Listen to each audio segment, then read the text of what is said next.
எல்லாம் பண்ணி விட்டுருணும். சீக்கிரமாக வந்தானுங்கன்னா வேலையை முடிச்சு விட்டு நம்ம பாட்டுக்கு கேட்டு போயின்னே இருக்கணும். யாருப்பா என்ன வேணும்? வீடு ஷிஃப்ட் பண்ணணும்னு சொல்லியிருந்தாங்க. சரி தான் வந்து கேட்டு போகலாம் அப்படின்னு சொல்லிட்டு வீடு கான்ட்ராக்டுக்காரன் ஏழை விட்டுருந்தோம். கான்ட்ராக்டுக்காரன் ஆமாம் வீட்டை ஷிஃப்ட் பண்ணுப்பா. ஆமாம் சார். நல்லா எத்தனை பேர் வேணாலும் வச்சுக்கோங்க. நல்லா பக்காவாக ஷிஃப்ட் பண்ணி பக்காவாக கொடுத்துருங்க. என்ன அதுதான் சார் என்னென்னு சொன்னீங்க அப்படின்னாக்கா நம்ம கொட்டேஷன் போட்டலாம் சார். அது என்ன பொருள் சின்ன பொருள் இருக்குதுப்பா. இங்கேருந்து எத்தனை பேர் அப்படியே பெரிய கான்ட்ராக்ட் ஆனால் பெரிய சரி ஓகே பெரிய கான்ட்ராக்ட். இப்போ நமக்கு என்னன்னா ஃபர்ஸ்ட் வந்து நம்ம ஜாமான் பிரச்சனை இல்லை சார், என்ன இருந்தாலும் மாற்றிக்கலாம். நமக்கு வந்து இப்போ இங்கேருந்து நம்ம எத்தனை கிலோமீட்டர்னு சொன்னாங்க நம்ம இந்த டிராவல்ஸ் இது பேசுறது டிரான்ஸ்போர்ட் வெளியூர்லாம் இல்லைப்பா, உள்ளதான் உள்ளுக்குள்ளேயே மாற்றுக்கோ. உள்ளுக்குள்ளனா சென்னைக்குள்ளேயே.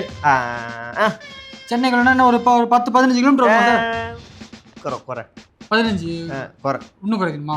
அப்புறம் ஒரு 8-7 2-3 கிலோமீட்டர் அவ்வளோ வராது. மீட்டர் கணக்கில் வரும். பக்கத்து தெரு இல்லை சார். எப்படி என்ன ஒரே காம்பவுண்டுக்குள்ள பக்கத்து பில்டிங்ப்பா. பக்கத்து பில்டிங் அவ்வளோதான். அது 10வது மாடியில் இருக்குது. அது இங்கேருந்து அங்கே கொண்டு போய் மாற்றணும். அவ்வளோதான். அப்போ வண்டி செலவு கிடையாது. வண்டி செலவு தேவையில்லை. வண்டி செலவு தேவை. ஆள் மட்டும் வந்தால் போதும். ஆள் வந்தால் போதும். ஆள் ஒரு 20 பேர் கிட்ட போட்டுக்கலாம் சார், பிரச்சனை இல்லை. வண்டி செலவு மிச்சம். தேவை மிச்சம். சரி என்னென்ன ஜாமான் ஏசி இருக்கா சார்?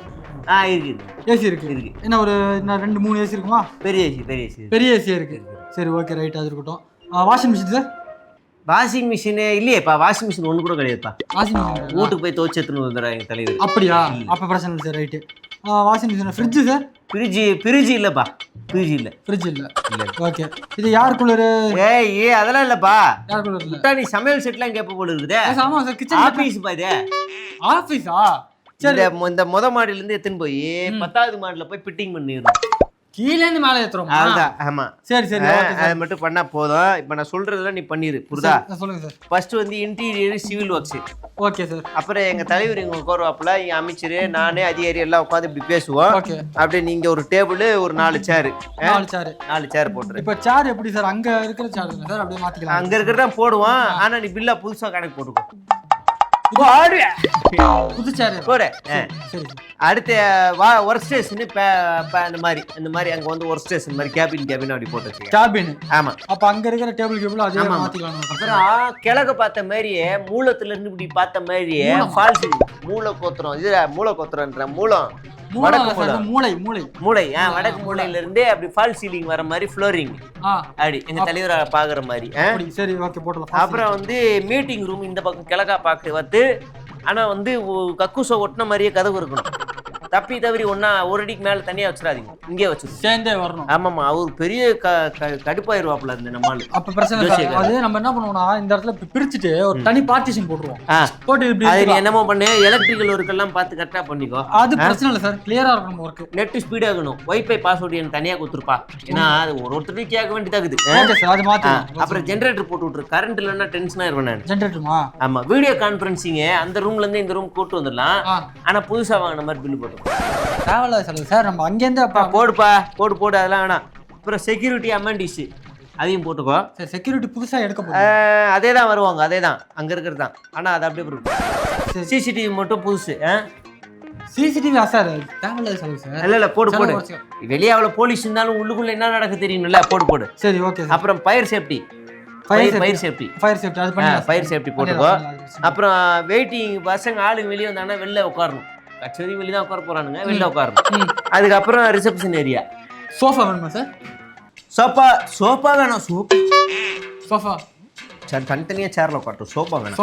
சோஃபா உள்ள இருக்கட்டும். நான் ரெட் கலர்ல வெளில ஒரு சோஃபா போட்டா நல்லா இருக்கு. இல்லப்பா, இது வரைக்கும் எவ்வளோ மொத்தமா பில்லு எவ்வளோ ஆகும்னு பார்த்து சொல்லி சீக்கிரம் இவ்வளோதான் முடிச்சு விட்டுறலாம். இது மட்டும் புதுசா போடணும். சரி ஓகே, இது முடிச்சுக்கலாம் சார். இப்போ வந்து முக்கியமாக இந்த சேரு கீரை அது மட்டும் தான் கொஞ்சம் புதுசாக வாங்க வேண்டியதாக இருக்குது. மிச்சம் எல்லாமே ஓரளவுக்கு பார்த்துக்கலாம் சார். நமக்குங்கிறதால இப்போ மொத்தத்துக்கு ஒரு 90 லட்ச ரூபா வருது சார். 90 லட்சம் வருது சார். நமக்கு நம்ம 80 லட்ச ரூபா முடிச்சிடலாம். அது பிச்சைக்கார பெரிய கான்ட்ராக்ட்ன்ற 90 லட்சம் 80 லட்சம் பிச்சைக்காரத்தனமா பண்ணீங்களே. 5 கோடி போடியா மொத்தமா? 5 கோடி. 5 கோடியா சார்? என்ன முட்டாதனமா பேசிட்டு இருக்கீங்க? கான்ட்ராக்ட் இல்ல போடா. இல்ல சார், எவ்வளவு தெளிவா நாங்க கொள்ளையடிக்கிறோம். முட்டாத்தனமா 5 கோடி புதுசா பில்டிங் கட்டி புதுசா பண்ணாலே 5 கோடி. அது எங்களுக்கு நொட்ட தெரியும். நீ இருக்கிற டேபிள் இது போன சேர் எல்லாத்துக்கும் 5 கோடி சார் ஏய் இது ஆரம்ப வேலையா? இப்போதான் நான் டெண்டரை விட போகிறேன். எங்கள் தலைவரோட ரூமை இந்த ஃபர்ஸ்ட் ஃப்ளோர்லேருந்து 10வது ஃப்ளோருக்கு கொண்டு போய் சேர்த்து அங்கே அலங்காரம் பண்ணும்பா. அதுக்கு ஆரம்ப விலை 5 கோடி. டெண்டர் எடுக்கிற நிறுவனம் வா 5 கோடி ஒரு தரம். 5 லட்சத்தி 5 கோடியா 5 லட்சமா? பிச்சைக்கார பையன் டெண்டர் ஓடி போயிடுறா. 5 கோடியா 50 லட்சம் ஒரு தரம். 5 கோடியா 50 லட்சம் 2 தரம். 8 கோடி 8 கோடி கேட்ட புண்ணிய வர கெத்ரா நீ.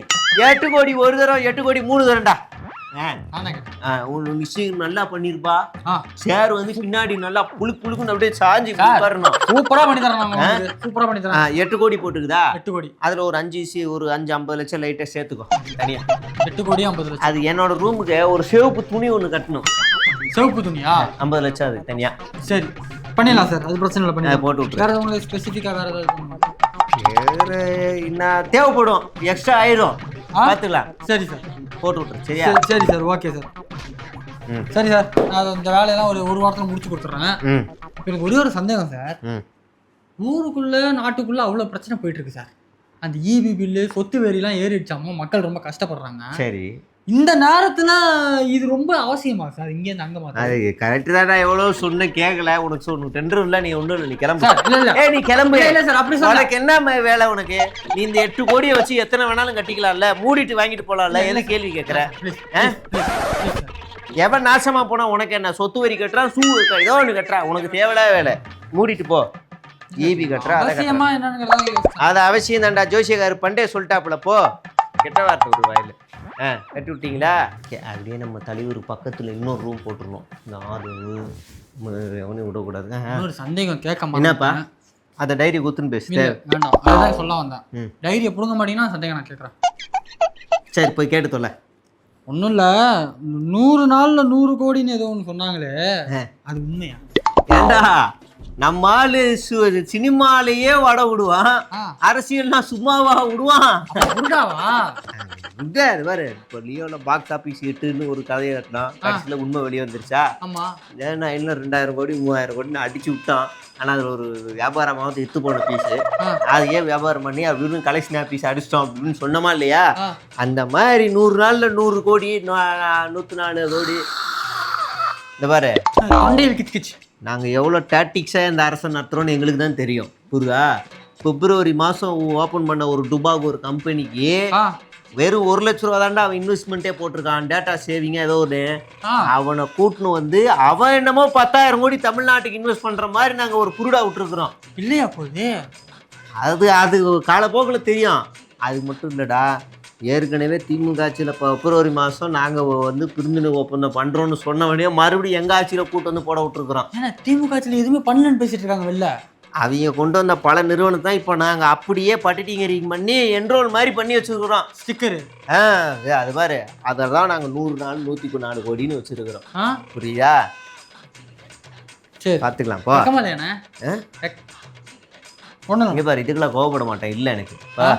சரி, இப்போ சீக்கிரம் எல்லா வேலையும் நடக்கணும். ஆமாம், இதெல்லாம் மாற்றி விட்டுருந்தோம். வேறு தான் நம்ம ஏதாவது காசு அடிக்க பார்க்கணும். சீக்கிரம் வந்துருக்குமா? 1.5 வந்துருக்குமா?